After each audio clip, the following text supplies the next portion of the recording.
Just to bring to your attention the fact that in the wintertime, these epoxies get extremely cold. And if I measure the temperature of this off the shelf in the warehouse, this is measuring at 18 degrees centigrade. So very, very cold. Way too cold to mix and to work with. According to the data sheet, you'll say material should be stored and used at ambient room temperature of 23 degrees with relative humidity below 85 degrees. Warmer temperatures will reduce the pot life and will also influence the casting thickness. So in the wintertime, it's particularly important to pre-warm your resin before using it because it will be very thick and difficult to get the bubbles out. So these are 18 degrees, and in the oven I've put some resin, and we'll show you how that looks. Right, so we have an industrial oven over here. Now this is unfortunately not in everybody's budget, obviously. So there are many ways to warm up your resin. Number one, if you have the luxury of a nice oven like this that you can preset, obviously use that. If you don't, a couple of ways. You can put it into the containers into a bucket of hot water. It's also handy to have a little thermometer, a little one of these infrared thermometers, so that you can monitor the temperature. You can put it in the sun, in a warm spot in the room, particularly in the mornings, early mornings when you wake up and you want to get started. You need to pre-warm your resin. I've had these resins in the oven for a half an hour or so, and obviously it's going to warm the outside of the resin, so you need to give this a good shake. Make sure that the middle, the core of that, and then remeasure, and you can see that these are now 29 degrees. So this is a really nice temperature to work, to start working with. So I'm not going to pour a freezing cold, thick, goopy resin. I'm going to get a warmer resin and start using that.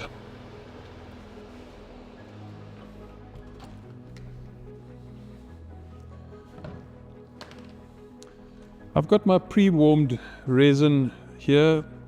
I've got my bucket on the scale. I'm going to hit the tare to make sure that that's back to 0.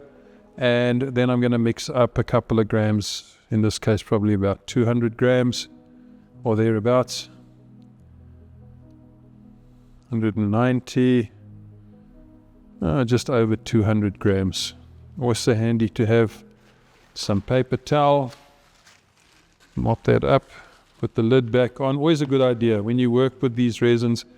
Open them, pour them, decant them, put the lid back on before you open the next one. You don't want to cross-contaminate. You don't want to put that lid onto this bottle, and sometimes they are very, very similar in look.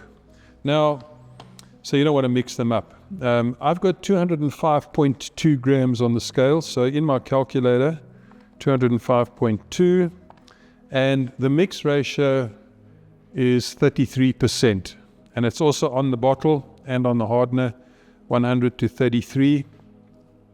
So I need to add 33% hardener to the resin that I have in here. So I've got 205.2 grams multiplied by 33%, which is 67.7 grams. Now I can tare this and add the 67.7 grams, or I can add this to that by just going on the calculator plus equals, and then I need to bring this weight up to 272.9 grams.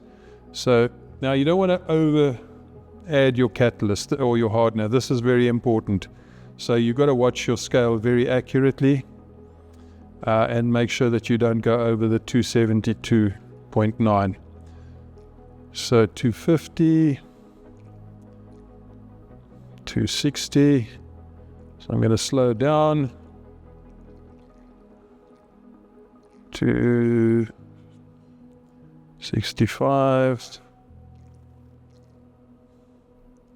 271, 272.9, 0.8, 0.9. Right, so I've got 272.9 grams in total. So that's the resin and the hardener mixed together. Move the scale over out of the way.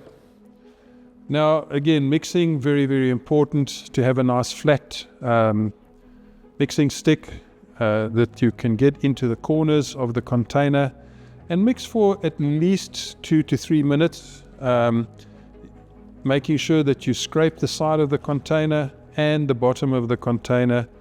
So just go through a little thing in your mind: mix, scrape the side, scrape the bottom, mix, scrape the side, scrape the bottom.